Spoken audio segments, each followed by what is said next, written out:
امروز در چند ساختار کلیدی حکومت تاجیکستان تغییراتی کادری صورت گرفته است. طبق اطلاع خدمات مطبوعات رئیس جمهوری تاجیکستان رستم میرزازاده به وظیفه رئیس سود عالی تاجیکستان تعیین شده است. او که تاکنون رئیس دادگاه عالی اقتصادی تاجیکستان بود، در این منصب شیر محمد شاهیان را عوض کرد. مرادعلی رجبزاده معاون یکم رئیس کمیته دولتی امنیت ملی فرمانده قشون‌های سرحدی کمیته دولتی امنیت ملی تعیین گردیده است. همچنین صالحه خال محمدزاده به جای گلناره حسنزاده وزیر مهنت، مهاجرت و شغل اهالی، رحمان علی رجبعلی رئیس کمیته حالتهای فوق‌العاده و مدافع گرجدنی تعیین شدند. ناصر سعیدزاده از سمت راهبر تلویزیون سفینه آزاد و رئیس کمیته تلویزیون و رادیو تعیین شده است. او در این وظیفه نوریدین سعید را عوض کرد.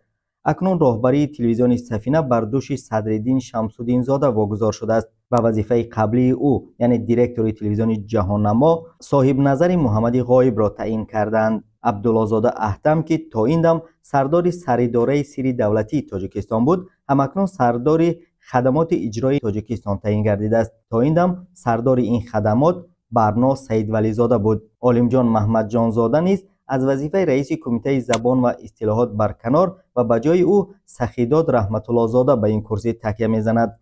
رحمت الله زاده تا این دم معاون رئیس این کمیته کار میکرد. همچنین نوریدین محیدین زاده رکتور دانشگاه دولتی طبی، امیر ابراهیم زاده رکتور دانشکده تربیت جسمانی تاجیکستان و سراج‌الدین جورخان زاده رکتور دانشکده دولتی صنعت تصویری و دیزاین تاجیکستان تعیین شدند.